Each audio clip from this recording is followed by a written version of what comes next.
ಬೆಂಗಳೂರಿನ ಏರೋ ಶೋನಲ್ಲಿ ಲೋಹದ ಹಕ್ಕಿಗಳ ಜೊತೆಗೆ ರಕ್ಷಣಾ ಇಲಾಖೆಗೆ ಸೇರಿದ ವಿವಿಧ ಸಾಧನಗಳನ್ನು ಪ್ರದರ್ಶನಕ್ಕೆ ಇಡಲಾಗಿದೆ.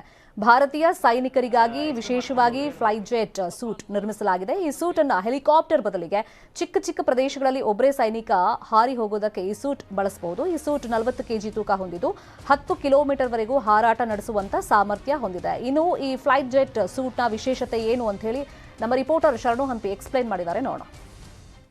ತುರ್ತು ಸಂದರ್ಭದಲ್ಲಿ ನಿಜವಾಗ್ಲೂ ಕೂಡ ರೆಸ್ಕ್ಯೂ ಆಗುವಂತ ಸಂದರ್ಭದಲ್ಲಿ ಪ್ರತಿ ಸಂದರ್ಭದಲ್ಲೂ ಕೂಡ ಹೆಲಿಕಾಪ್ಟರ್ ನ ಬಳಕೆ ಮಾಡೋಕ್ಕಾಗೋದಿಲ್ಲ.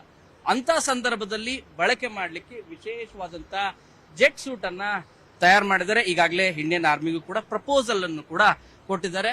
ಏರ್ ಶೋದ ಅದರಲ್ಲೂ ಕೂಡ ಬೆಂಗಳೂರಲ್ಲಿ ನಡೀತಿರುವಂತಹ ಏರ್ ಶೋದಲ್ಲಿ ಇದು ಬಹಳ ಅತ್ಯಾಕರ್ಷಕವಾಗಿ ಕಾಣ್ತಾ ಇದೆ. ಈ ಪ್ರಪೋಸಲ್ 40 ರಿಂದ 50 ಕೆಜಿ ತೂಕ ಇರುತ್ತೆ. ಒಬ್ಬ ಮನುಷ್ಯ ನಿಮಗೆ 60 ರಿಂದ 70 ಕೆಜಿ ಇದ್ರೂ ಕೂಡ ಈಸಿಯಾಗಿ ಫ್ಲೈ ಮಾಡಬಹುದು. 1 ಕಿಲೋಮೀಟರ್ ವರೆಗೂ ಅಪ್ ಟು 1 ಕಿಲೋಮೀಟರ್ ವರೆಗೂ ಹೈಟ್ ಅಲ್ಲಿ ಫ್ಲೈ ಮಾಡಬಹುದು.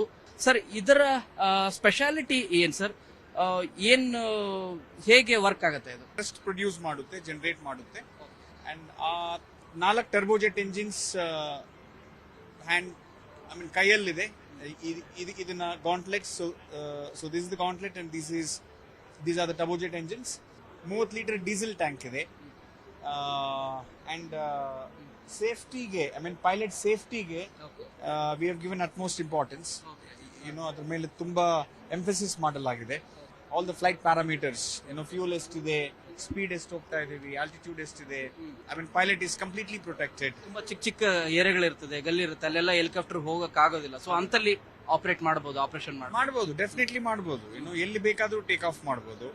ಫ್ಲೈ ಅನ್ನ ವೇರ್ ಮಾಡಿಕೊಂಡು ಈಸಿಯಾಗಿ ಹೋಗಿ ಅಲ್ಲಿ ರೆಸ್ಕ್ಯೂ ಮಾಡುವಂತ ಕೆಲಸನೂ ಕೂಡ ಮಾಡಬಹುದು. ಇದು ಇಂಡಿಯನ್ ಆರ್ಮಿಗೆ ಹೋಗಿರುವಂತಹ ಪ್ರಪೋಸಲ್. ಬೆಂಗಳೂರಿಂದ ಕ್ಯಾಮರಾ ಪರ್ಸನ್ ಶಿವಪ್ಪ ಜೊತೆ ಶರಣು ಹಂಪಿ.